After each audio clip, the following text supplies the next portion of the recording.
out of the pitch and into the tunnel there as we get to see some extensive highlights there. Coach Jay Sapon together with Sam Johnson in the studio with me. Coach, Accra Hearts of Oak have the lead, but it's not been the kind of exciting football that we wanted to see. I said we're dealing with average players in the league.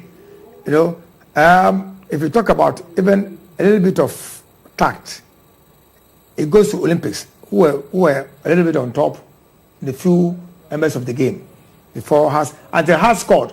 Hearts were pinned to the wall. But another aspect is the ballooning of the balls from the defensive third to the attacking third of the opponents. You know, for how long will you sustain that one? For your colleagues to be running up and down, they will lose energy. Keep the ball on the turf. On the turf and play. You know, few occasions Olympics were doing that, and Hearts were found wanting. And when Hearts decided to play, they enjoyed the game. But unfortunately, the cutting edge for Hearts to score is not there. The goalkeeper made a few mistakes. You know, the ball that was used in scoring him should have been parried away, along the line to the touchline. But he parried it into the path of Joseph Esuda, who said thank you very much. But then they scored. You know. So for now, I don't know. It has been very wishy-washy type of football. Sam, have you been impressed by what you've seen?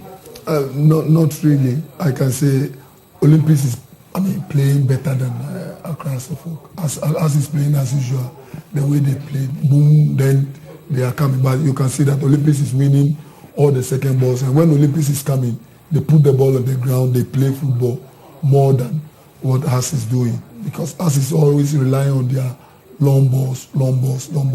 But you can see when they are attacking, they go very fast and they put pressure on Olympics defense, and that is exactly what the coach wants them to do. But whenever the second ball is coming, you don't see them in the middle. If they have Olympics can get somebody who can control the middle, I think they are going to worry Accra. We get to see extensive highlights of what transpired in the first 45 minutes. A bit of controversy there with that clatter on Abania, but it looks like the centre ref did get a spot on with the replays that we've seen as far as this game is concerned. Back from recess, Great Olympics came in, showing some intents and purposes to equalize. And here is Sule Ibrahim, went in with this shot and it was drifting wide, but it was close. Yeah, Clotet there did well to pick him out. Isolated him and then Larry. Larry was never going to get there in time, but on the left foot just drags that shot a little wide across the face of goal there. But that was about one of the closest moments where they came to troubling Accra Hearts of Oak. So Sule sends one inside. They got a close one from Kwe, and he hit the ball and it went over the top. This cross from Sule was decent. Hartwell failed to deal with it, and look at how he controlled and got a turn at the expense of Obuka. Lovely delivery. That was a lovely turn. Lovely turn. That was so sharp. So here's Radio Obuka, goes past his marker, tries this beautiful belter, and it just went over the top. Radio Obuka there was skillful enough to get the ball and so strong again. That's what they're doing, gets it around this man and releasing that shot. Unfortunately, just rising up and over the bar. Michel Sapon, he raised it into enemy territory. Joseph Effort's cross was not the best of crosses, but look at this clearance from Dunga, straight onto the head of Afutu, jumps and powerfully he knocks it into the net for Accra Hearts of Oak's goal.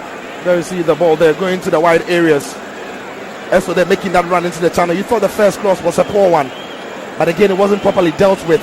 That is the ball coming through. You'd have thought that Dunga could have done it better, but taking nothing away from the finish. It's a brilliant one. Afutu still had to do a lot more on that. So Banya's delivery not properly dealt with by Ayuba, and Afutu arriving at the right place at the right time, and they came in with a close one. Amusu with his delivery, and it misses the pole by a whisker. Yeah, there Amusu there just couldn't get that shot on target there, and the second time of asking right there, just getting through the lasers there, but it didn't really happen. So Michel Sapon crisscrossing, Netta with this one. Afutu goes in again, and this time Banya says it's my time to shine. He grabs his first goal for the club and the fourth goal for Hearts of Oak. on the 9th, where the Phobians